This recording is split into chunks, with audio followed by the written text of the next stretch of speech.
Hi, my name is Robert Dean Steele, and this is Pastor to Pastor. Now, we're living in an age where everybody thinks that they are something.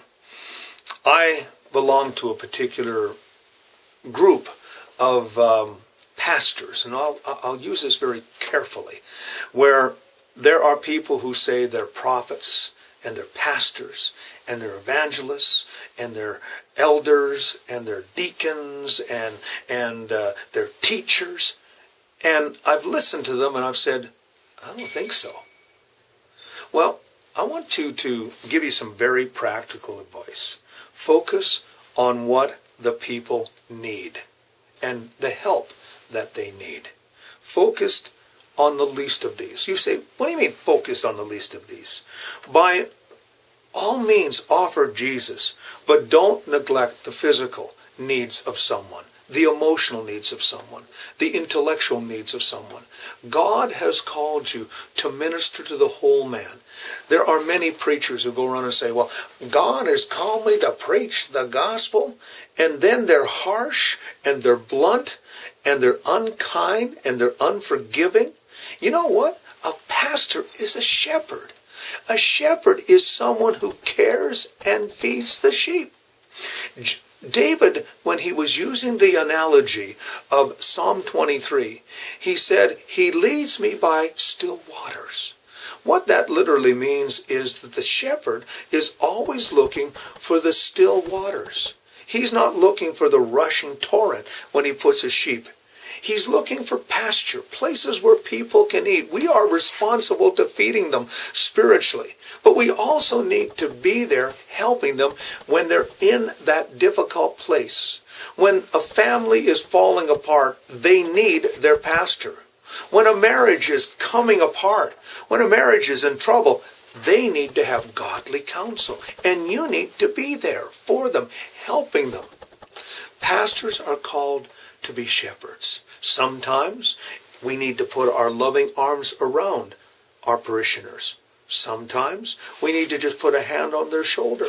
Sometimes we have to correct them and say, come back into line. You're not going the direction that God wants you to go. And you do it in love.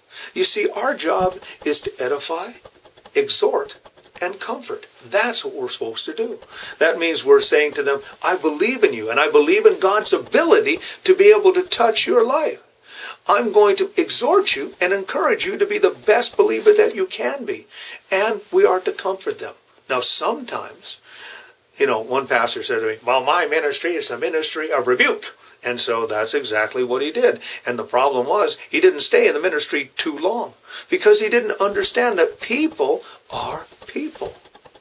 And people have put their trust in you. I want to give you a very important exhortation, Pastor, and that is this. People have voted you in or asked you to be their pastor, and they're putting their trust in you. And it is a responsibility that they have given you. It is not something that you should take lightly or demand from them. Years ago, there was a movement called the shepherding movement. And pastors came along and said, well, I am the pastor, and because I'm the pastor, you must do as I tell you to do. Let me just tell you something. People don't need to do everything you tell them to do. The reason being is that they have brains that God has given them. And God will lead them, and God will show them what they need to do. What you need to be there is to be a guide, to be a director, to help them in that time. That's what shepherds do. Shepherds are there to help. Shepherds are there to be guidance. Shepherds are there to love, accept, and forgive, and work with people. That's what we're called to be.